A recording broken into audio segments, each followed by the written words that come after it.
Hey there guys, it's Metro, and today we are back with another video covering changes coming to dungeons in Shadowlands during the beta currently. Hopefully you've been following the videos in the series that this video is going to become a part of, where we're helping people get ready for Shadowlands Mythic Plus early, so you don't have to worry about it after it launches. You can get prepared now, but there's some changes coming again. This is now the second video we've covered this type of thing. And if you didn't see the first one, it's not just me reading out these changes and that's it. You carry on with your day. The point of it is to understand the philosophy behind the changes and what's actually going to be impacted and why, so you can get a better understanding of where the danger and the difficulty of the dungeon is meant to be. Not necessarily is, but is meant to be. And that's why I love reading these things. So right out of the gate, you're going to see an amazing change here. Grievous wounds damage nerfed by 50%. Now, 2 weeks ago in the beta, Grievous was absolutely grievous. Like, it was ridiculous. It was the hardest week I had ever done in any season of any expansion ever. We were getting destroyed. Keys that should have been very easy, we were having a lot of trouble with. So I think a lot of it was Grievous, but it's also because it was Grievous plus Spiteful, which is a new affix. If you haven't seen that, check out the video on affixes. But anyway, we'll get on to the actual dungeons because there's a fair amount of stuff. So the other side. Now, this is the dungeon that I consider the most difficult, the one that I understand the least, and the one that I expect to have a lot of trouble with coming into Shadowlands. So I'm very keen on hearing about these changes. Let's see. Hakar's Son of Hakar, Blood Nova damage reduced by 50%. Now, if you haven't seen this encounter, I've yet to make a video on the other side, and it's probably going to be one that I don't get to before launch just because I have a lot to learn in this dungeon. But it's basically like very similar to the original Hakar fight. Well, not really, but there's some ads that come out and do a bunch of things, okay? That's these Sons of Hakar. Now, they do exist as trash, too, so I don't... Oh, yeah, here's the separate one. Okay, cool. Anyway, so Blood Nova inflicts damage to all enemies and grants the caster a 40% shadow damage increase. So you need to stop this from happening, long story short. And I haven't, made that video yet, so I'm not 100% sure if it's interruptible or stunnable, but one way or the other, it was doing a lot of damage. The trash was even worse, so that's good. But when it dies, it summons a little pool here, okay? And that pool apparently now only lasts 45 seconds, and this used to be 90 seconds. Now, I don't necessarily know how I feel about these changes because the trash was ridiculous, but the boss was very, very easy, and I feel like that's probably one of the easier bosses in the game. Think of like Alunza in Ataldazar, you know what I mean? It's kind of not necessarily similar to that in the way that like the boss kills itself, but it's like in a dungeon with like a bunch of really hard bosses, there's one that's just like so much easier than the others that it's almost out of place.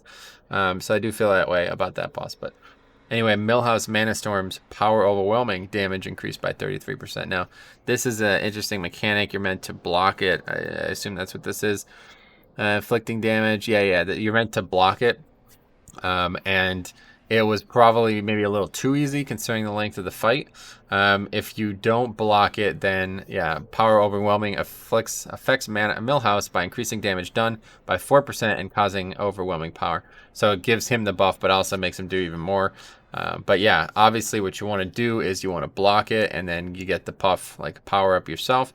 And if he gets it, it's worse. So I guess what they're saying here is that the damage increase is on you, and now it's going to be a lot more deliberate. But I don't necessarily understand what that means, because maybe the damage increase of the actual ability, or do they mean the damage done increase, which I don't think would be 33% because it's just 2% or 4%. So, but yeah, I presume it's the inflicting arcane damage every 1 second thing, which, I mean, I don't know, just makes that mechanic harder, but it's an interesting concept. Bonsomdi on Muzela's encounter casts Deathgate over 4 seconds, was 6 seconds. Now also spawns 1 portal, but can be used unlimited times. Wow, that's a huge, huge change. Oh, wow. That's interesting. So if you hadn't seen the previous iteration of this fight, this is actually probably one of the coolest fights ever. And he puts 6 death gates, or he used to anyway, he puts 6 death gates out, and you can click them, and they would take you to a very specific part of the room, and you'd have to do something in that part of the room. But now it seems like there's only 1. That's interesting. So I wonder where it's going to be, because if it's on a weird place, it might be harder. Or maybe it's... The thing I liked about it was like really close to the boss. I literally can just click it without even moving as a tank. maybe ranged or other DPS had to move further. But yeah, only one person could take each of them. Now it's apparently everybody can just take the same one. So the question I have is, what happens? I haven't done the dungeon since this happened, but what happens when you take that? Where does it put you? Because this might actually make it even harder. Like if it just takes you to the same spot every time and there's no, you know, if the mechanics aren't happening where it takes you, then I don't know, but we'll see. Interesting concept. So that could be a nerf or a buff. I have to see it. So here's the Son of a Card Trash. Blood Nova damage reduced by 60%. Damage is now equal to boss adds, so that's interesting. So it was actually higher than the boss adds. It's kind of bizarre. But yeah, this is a really, really pain. This is a huge, this trash mob. I'll tell you what, I've literally wiped to this trash mob probably more than any other mob in any dungeon. I'd say a singular mob in any one dungeon. So you really want to make sure you're paying attention to this. Now they nerfed it, but it's still going to be tough, I'd imagine. The thing is, like, nobody stops it. It just keeps going on and on and on. And as you see, it's more damage. So yeah, you definitely want to stop this happening. I don't know if it can be interrupted. I can't remember, but yeah, you definitely want to either kill these mad quick or stun them, and don't let them do that. But either way, a needed nerf, because it was insane how hard that trash was compared to every other trash. Anyway, Blade Beak Hatchling's Frightening Cries. Cast time increased to 4 seconds. I have to presume that this is in the like kind of nature area of the other side. I don't know what those are though. Probably little birds or something like that. I don't think that matters. Atalai Deathwalker Bladestorm cast time increased to 2 seconds, was 1 second. So I assume what that means is like charging up the Bladestorm, not while he's not while he's Bladestorming. Okay, so it's easier to get out of this. And this was another really dangerous mob. Really, all the mobs on this side of the room, as you're heading to Hakar, are really, really dangerous. They're basically a bunch of mobs from like old, you know, like ZG mobs that were either in a Sunken Temple or ZG itself, or dungeons, you know, similar areas like that. And the Deathwalkers are really a pain as well. The Bladestorm was one of the main reasons, because that would do like insane amounts of damage, and you really have to be ready for it. So luckily, this has made it easier, 2 seconds now, but I still think a lot of people are going to get destroyed by it. Basically, if you're a melee and you're on this side, you know, with the Sunzakar and all that, you have a lot of work ahead of you, because there's a lot of complicated stuff going on. The other thing about the Suns is that this mechanic, the blood pool thing or whatever, spilled essence, actually makes it really difficult to fight in this area. It says it gradually shrinks over time. That's something I should have noted, because now it gradually shrinks over 90 seconds is obviously different than gradually shrinks over 45 seconds. This probably make it shrink way more rapidly, so that makes that area a lot easier to navigate, but it's not actually mentioned on the Son of a Car for trash. So if that doesn't change, like, it's like this giant puddle and you literally can't stand there. You're just sitting there waiting for it to get small enough to go continue fighting. Anyway, Mists of Turnus Scythe, only a single one. Ingram Malok's Embrace Darkness now reduces his damage taken by 80% instead of reflecting damage. Shrouds himself in dark energy, applying Death Shroud to all players and reducing all damage he takes. That's interesting. I did not realize that that was a thing. I didn't realize it actually reflected damage. Well, anyway, I was under the impression that he took no damage, but now he takes 80% less damage. So that, unless I'm misunderstanding what we're looking at here, that should make the fight slightly easier. Basically, he's like channeling on, I think that, yeah, what is this? He's channeling on the other mob, and then the mob is like, yeah, that's what's happening. Then the other mob is, yeah, I don't know. I can't remember exactly, but I covered it in the video. But anyway, this should make the dungeon slightly easier, or that boss slightly easier, just because he'll take less damage, or he'll take slightly more damage. But yeah, overall, not much of a change. Anyway, Necrotic Wake, here's another big one. Bloody Javelin, cast time reduced to 2 seconds, was 3 seconds. So it was a Kyrian Javelin at the target, inflicting physical damage to all enemies it passes through. Enemies hit take 20% increased damage. I really wish these things weren't in the game. If you have not seen Necrotic Wake, there's a bunch of like items on the ground that you can pick up that just basically like solo the packs. Like, it's ridiculous how much damage these things do. Absolutely ridiculous. And I think one of them has been bugged too recently, but I'm sure that's fixed soon. But I cannot, it's just really not a good idea. I don't like the concept of it at all. But it's kind of like Court of Stars. It's way better than Court of Stars, though, to be fair, because it can be used on anything. Court of Stars was like, there was like a very specific profession buff that you could use to like make some parts of the dungeon considerably easier. This makes like you literally can just delete a trash pack or even a boss. So anyway, Amarth's Tortured Echoes damage reduced by 40%. Harvest power from the deaths of enemies, and yeah, so this is the boss that's on the dragon thing, the undead dude. Pretty easy fight, but I guess they thought the damage was too high on something, so I never really had problems with that. That fight's like not necessarily about damage intake though, it's more about mechanics, and I think you'll see that on the third fight too, which Stitch Flesh Escape can now occur multiple times, was once. Not sure if this is still true on this build. Now, if you haven't seen this fight, I made a video on this dungeon back when it was literally first designed in the alpha, so some things have changed, but it's still a good place to start. And this third boss is maybe one of the craziest bosses I've ever seen in a 5-man encounter, so can now occur multiple times. So I think so my original fear was that on Tyrannical, this fight was going to be ridiculously long because you have to you have to do a thing where you can't even attack the boss for a long period of time, and then when he's down, you're meant to kill him. But how it was working was that he can only jump away once, and then after that, he was down for good. So you'd kill him in the same period of time, like on average, depending on the key difficulty, you know? But now that he can jump away again, presumably, it's going to make the fight a lot longer the higher health he has. So we'll see how often that happens, I guess. But Morbid Fixation now reduces its movement speed by 60%, was 50%. Fixates on a nearby target, increasing its damage done. That's interesting. I didn't realize that this was even a thing, that he increases movement speed, or reduces movement speed. But yeah, he basically isn't like, yeah, it's just a standard fixate from the boss. And then Stitch Needle, initial and periodic damage reduced by 25%.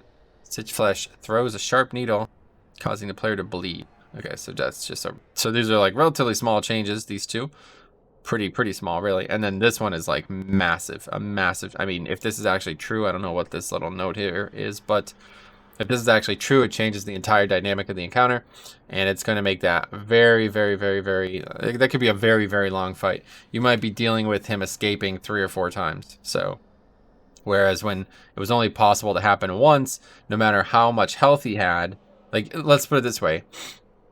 If you failed to kill him in 2 times before, it was good. Like, it didn't matter. You know what I mean? So that would be like if you had a lot of health, or if somebody died, if the boss had a lot of health, or if somebody died, or, you know, something was stopping you from doing good damage in that phase, it wasn't that punishing. But now, if you don't maximize your damage and he escapes another time or even twice more, you're talking about adding like 2 or 3 minutes to the fight. So that's going to be crazy.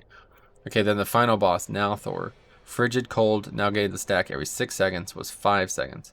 On the lower platforms, Freezing Wind buffet the player, continually reducing their movement speed every 6 seconds.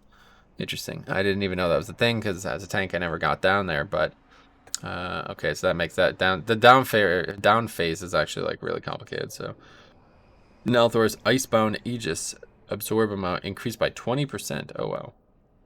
This is actually a really big prop. This fight is really, kind of really intelligently designed. It's not that difficult of a fight, but he sends one of your DPS away, and if they don't do their job like quickly, or if they even fail at their job, the fight's DPS requirement goes up substantially. So this is maybe the best fight in the game for Bloodlust, because to get him dead before like you have a bunch of DPS not there anymore is really important, because this Icebound Aegis, I can't believe they actually made it bigger. The amount of times it's just me and a healer up here, because one DPS is dead and the other 2 have no idea what they're doing down there. It's pretty tough to get this shield off, like actually very tough to get this shield off. So yeah, I'm kind of surprised. Wow, that's kind of a big, I did not expect them to buff that. I figured they would nerf it. Anyway, Zolrama's Bonecarver Boneflay. Okay, this is a good change, because these 2 mechanics, Soul, Shadow Well as well.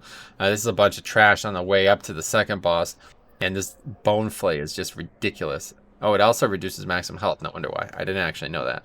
But it's a massive bleed. Like, look at that. I mean, 11,000 physical damage. That's just on the tooltip. And then the bleed is 1.5k every 1 second for 20 seconds. Plus, it reduces your health. Okay, that should be nerfed even further, I feel like. So, anyway, yeah, that's a nice little change there. The thing is, a lot of people are skipping a lot of that trash nowadays. We'll talk about, we got to make a new video on that one. But anyway, Shadow Well as well as like it's a little thing that goes like the caster does it, and then it's like a little kind of greenish black circle underneath you, and it's kind of hard to see, but it's, you know, if you see the cast happening, you just move, and then no matter what, it's not going to be under you. But of course, 33% damage reduction on that makes it a little bit easier to not get insta-gibbed or whatever you'd say. There's a lot of dungeons. Okay, Plague Fall. Oozes bursting ooze damage reduced by 20%.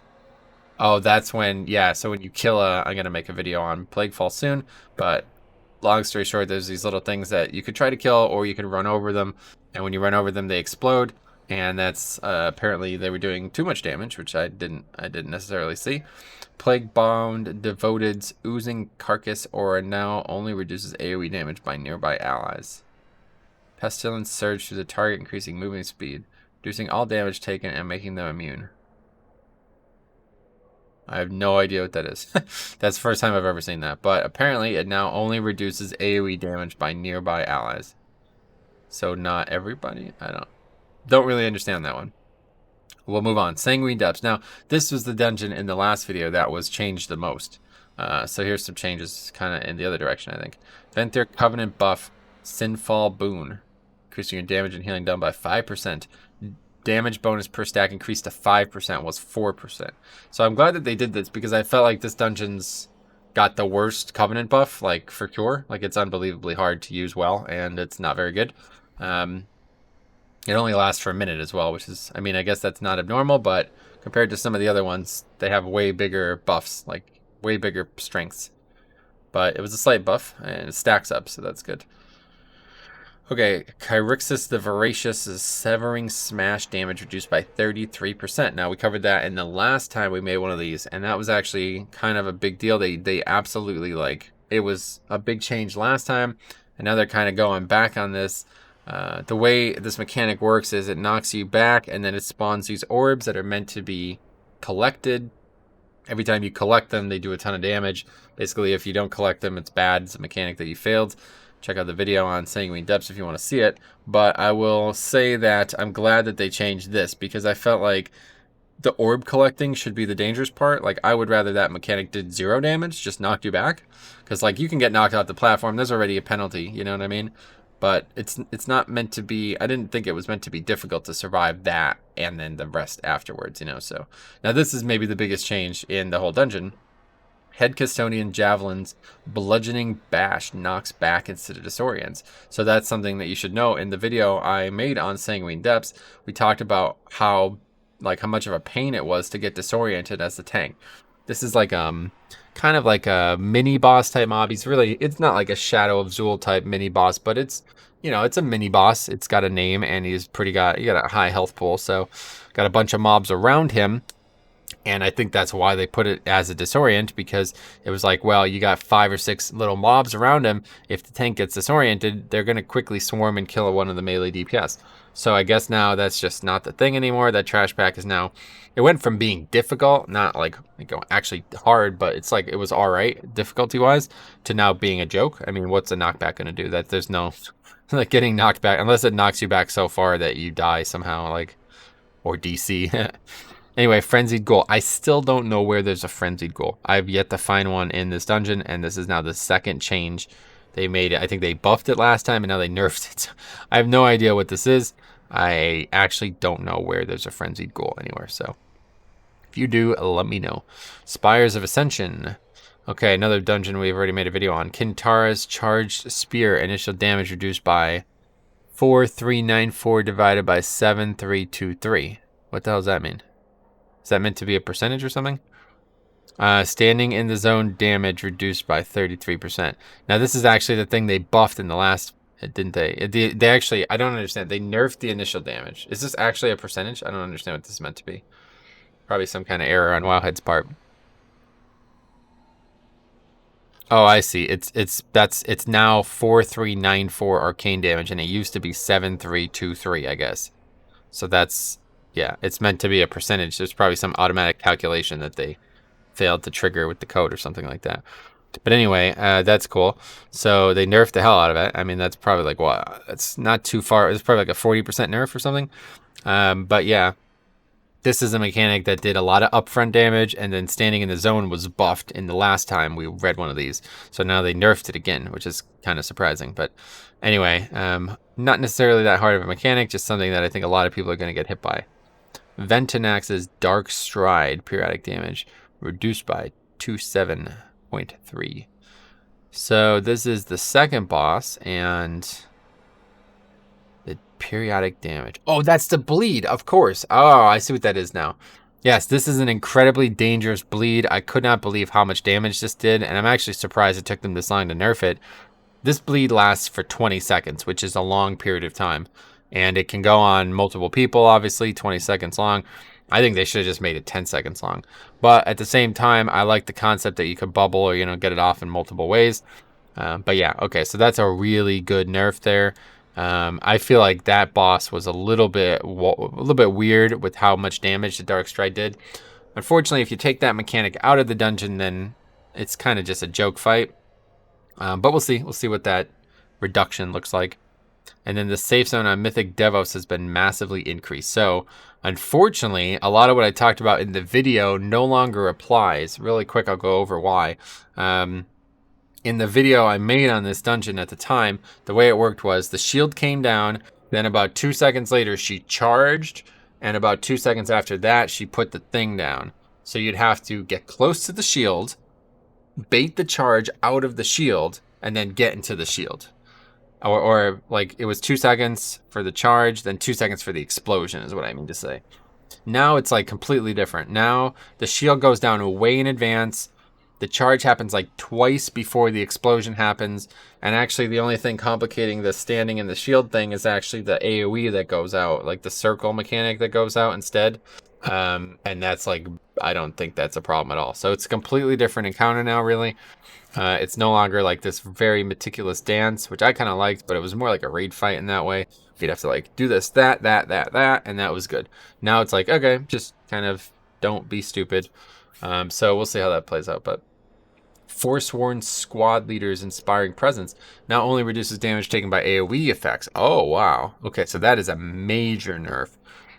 When we talked about it in the video, basically there's a big mob in a pack. A couple times I think throughout the dungeon you could see this mob, and it made everything around it take very little damage, 75% less at the time. Now it's only for AoE, meaning just, I presume, not cleave. Like, I think that's what this expansion was meant to do, was designate a difference between cleave, which is something with a target cap, and AoE, which is something that can hit anything in a wide area. So I don't necessarily know exactly what they're referencing here, but yeah, certainly that's a huge nerf. I mean, that is such a big nerf that basically those packs are no longer dangerous. That was one of the hardest packs in the game. So, okay, final one is Theater of Pain. Okay, Decia, the Decapitator slam range increased to 10 yards was melee range. And I don't necessarily know why they did this, but I could tell you, I think I know why they did it. And I think it's because when you're kiting it, like, it's very easy to not be in range of this target for a variety of reasons. When you're kiting it, it might try to slam one of the melee. That's the only thing I could think of. Is it's like if the tank is not in range and a melee is, she'll just, or he or whatever, just do the slam on a melee instead. And I'm pretty sure I've seen people die to this. So I'm not necessarily sure if that's why they changed it or if that was even what was happening.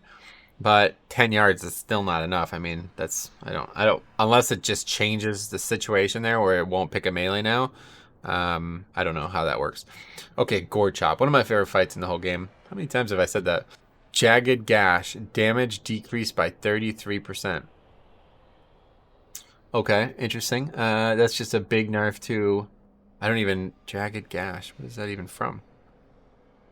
All I know is Hateful Strike, and this is the one that I love this fight as a DK. I used to love it as a monk. It's still kind of cool as a monk, but it's a lot less fun now. Hateful Strike is basically like a big tank breaker on a boss. It's such a cool fight because there's so much movement and there's so many mechanics. There's a bunch of things happening in that room. But yeah, they nerfed it by 11%, which isn't a lot. I mean, it is, but it's not that bad.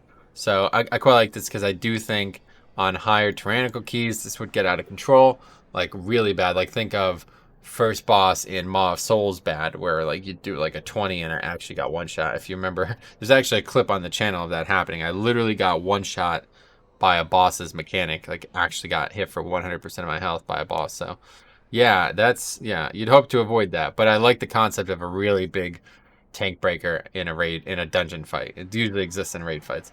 Anyway, Kultharok, chill from beyond, damage reduced by 40%. So that's just like a AoE thing that he does, I think. I don't know this fight very well, and when I make the video I need to spend a lot of time looking into it. But yeah, I think that's just going to reduce the overall damage that is going to be taken on this fight. And Phantasmal Parasite attaches a phantasm to random players that inflicts damage to all players within 3.5 yards. Yeah, so that's just that AoE circle that goes on people, and that's again reduced. That fight I just don't really understand. I still have no idea what it's meant to be doing, and at first glance I think it's another one of those fights like I mentioned with Hakar that are just way too easy in a dungeon with really well-made fights that are pretty difficult. That fight just doesn't make a lot of sense to me. So, but then recently it seems like they buffed the hell out of it. We had done it like 3 or 4 times, like probably like a month ago, and we wiped and just people disbanded over it. I didn't really understand what was happening, so maybe that's why. Maybe these things were just overtuned, and now they nerfed it. But I do think that they have a bit of a problem with some of these bosses. You know, you can't be a genius every day. You're going to have some flubs. Some of the bosses aren't going to be great, and I think this is one of them, but maybe I just don't understand it all the way yet. Okay, Mordretha. This is the final boss. Yep. Echo of Battle, this is a great fight too. This is another this is probably the dungeon I have the most fun with in bosses. Anyway, Echo of Battle, damage increased by 25%. Ghostly combatants clash, inflicting damage to players within 8 yards. Interesting. So I didn't even know that's how that worked. But yeah, she's going to summon these ads that are going to fight each other, and I guess if you're too close to them, they deal damage to you. That's interesting. Not what I expected. I didn't expect that to be like that. But Reaping Scythe, another tank breaker. This is actually a really cool tank breaker because it's both shadow and physical. I was like, well, Blood Death Knight, you know what I mean? How great that would be for them. And it's still going to be good. Obviously, no change to that, but it's a little bit weaker now. So really, Hateful Strike and Reaping Scythe, they're 2 big tank breakers that you got to be ready for, and DK has the answer to them. Okay, so the trash. Now this has got some of the most interesting trash in the game. Bone Magus's Bone Spear. Cast time increased to 3.3 seconds. Was 3 seconds.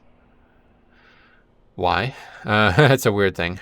The caster impales the target, inflicting damage and an additional physical damage every 4 seconds. So this is just something that I'm pretty sure you could interrupt this. Nothing special. I don't know why they would change the cast such an incremental amount. Bone Magus's Grave Spike cast time reduced to 1.5 seconds, was 2.5. Damage reduced by 83% and no longer knocks back. Now targets an enemy instead of being a 3-yard AoE. Wow, that's bizarre. Okay, that's a big deal, actually. 83% reduction and no longer knocks back. So this mob could easily knock you off the platform. And this, I think, was just ridiculously dangerous, the damage that it did. I don't remember the actual casts. Like, I know they cast, and I know which one is which visually, but I don't know the names of them. I thought the Bone Spear was the one that did that, so I'm a little confused. But anyway, there's this mob that's like this Bone Magus. You'll see it. We're gonna make a video on Plague or on Theater of Pain again soon too. But it's a very, like, you go from platform to platform, and there's a bunch of mechanics that could cause you problems while you're on these platforms, and this Bone Magus was one of them. So I think they didn't want it to be that punishing because it's like, you know, to get knocked off the platform in a multitude of ways may be a little unfair. But yeah, realistically, it's something that you need to kick, and now it's probably just a lot less. I mean, the fact that it's also reduced by the cast speed, now I'm not really sure. Now targets an enemy instead of being a 3-yard AoE. So I wasn't aware that it was the 3-yard AoE. So I don't know. We'll have to take another look at that one. But Rancid Gas Bag's Disease Cloud, damage reduced by 20%. And that's just being near these mobs. Inflicts damage to nearby enemies every 2 seconds. Yeah, there's like these little mobs that just kind of jump around, and they're really annoying. And they just do damage when you're near them, and them jumping around is why it's annoying. So yeah, I definitely think that's a good nerf. I really wish they would just stop that from jumping around. I hate mobs like that as a tank. But anyway, Heaven and Nekthara's Interrupting Roar, damage reduced by 25%. So if you haven't seen this, it's like kind of like gladiators fighting each other, and then you fight the winner. So Heathen and Nethari, they have the same mechanics. They fight each other. One loses. The loser is the guy who fights you because he also loses. Let's put it that way. So, but yeah, they nerfed that. I don't really feel like. I mean, I don't know why you would nerf that. Advent and Harugias. Ricocheting blade damage reduced by 20%. Periodic damage reduced by 40%. I guess the problem here is that they're like they're all mini bosses. Like this one area is just 4 mini bosses or maybe 3. It's like a couple mini bosses basically is all the trash, like 50% of the trash in the area. You get like 16% count from each of them too. It's kind of wild, but you can't really skip anything in that dungeon anyway, so I don't think it matters. But yeah, I would say maybe it was scaling really hard with Fortified, so I guess that's cool. Advent seismic stomp damage reduced by 25% as well. So yeah, they basically just nerfed those mini boss type mobs, and it's probably just because it got out of control in Fortified. So now the Portal Guardians Shadow vulnerability initial damage reduced by 37.5%. Shadow damage modifier now 30% was 50%. Portal Guardians. I don't recognize. That's a very non-descriptive name. So, oh, I think I know what that is. It's the elemental dude standing in front of the things that you use to go from platform to platform. That has to be it. Initial damage reduced by 37.5%. See, I didn't even realize if that is that mob. I didn't even realize it did that mechanic. This is the only mechanic I remember. Oh, wait, maybe this is the really big mob, too. I don't know. I don't know the names of things, unfortunately, so not great. But cast time increased to 2.5 seconds was 1.5 seconds, Soulstorm. And then Wreck, Swift Strike damage, Cleave, now 30% was 50%. This is another one of those named mini-boss type mobs. 100%, not 100%, but pretty sure. And then Oozing Leftovers, Leaping, Thrash damage reduced by 20%. And that's another one of those mobs that are actually maybe Leaping Thrash. I thought that was the name of this mob, Rancid Gas Bob. I don't know. Anyway, it's a bunch of changes to trash in that dungeon. And if you haven't done that dungeon, it's one that it's like kind of like King's Rest in a way that, I mean, it's not really, but it's similar in the fact that you're really not going to be able to skip anything. And you can't really go under or over count. Like there's not really any optional trash. Like you pretty much, you could pull too much in the one area, but you'd have to go way out of your way for it. And I don't know if you can, like, I don't know if you could even get under count in that dungeon. So making the trash in that dungeon more like, you know, if you can't skip these bone maguses, like if there's no way to skip them without going under count, then you have to make all the trash even. You know, it has to be fair. There can't be any outliers. That's one of the things that maybe people don't think a lot about when you're talking about skips. It's that, like, you want there to be some benefit to the skip. It's not just we're undercount. You know what I mean? It's like, oh, no, but if we, like in Motherlode, people like skip the hard trash and fight the easy trash and do that a lot. And Necrotic Wake again as well. It looks like also in Halls of Atonement, which had no changes in this build. I'm surprised. But yeah, they're trying to make it so, like, some of these dungeons where you don't do that in, it's a little bit more balanced throughout. So anyway, I hope this helps. Just documenting this stuff is very important. I feel like understanding what has and hasn't changed, especially if you're serious about getting into BFA or Shadowlands Mythic Plus before BFA is over, you want to start looking at this stuff too. This is just as important as the actual dungeons themselves once you understand the dungeons, because you're going to be watching and, you know, talking to people who have experience from before these changes, so then you understand what their, you know, opinions are of the topic, and then you apply these changes on top of that, and it helps you understand the philosophy. It helps you understand the purpose of the trash. Helps you understand what the challenge is. Like the Sons of Hakar, the challenge is meant to be like, oh, they're low health mobs that are meant to be extremely pesky if you just ignore them, and then they drop a giant blood pool on the ground to make the next pack kind of complicated too. You know what I mean? So like handling that well is something that you want to know how to do, and understanding the mechanics it does is how you know how to do it. All right, so anyway, thanks for watching. Let me know if you have any questions or if there's anything I missed or anything you thought I didn't understand here. Otherwise, we will see you in the next one.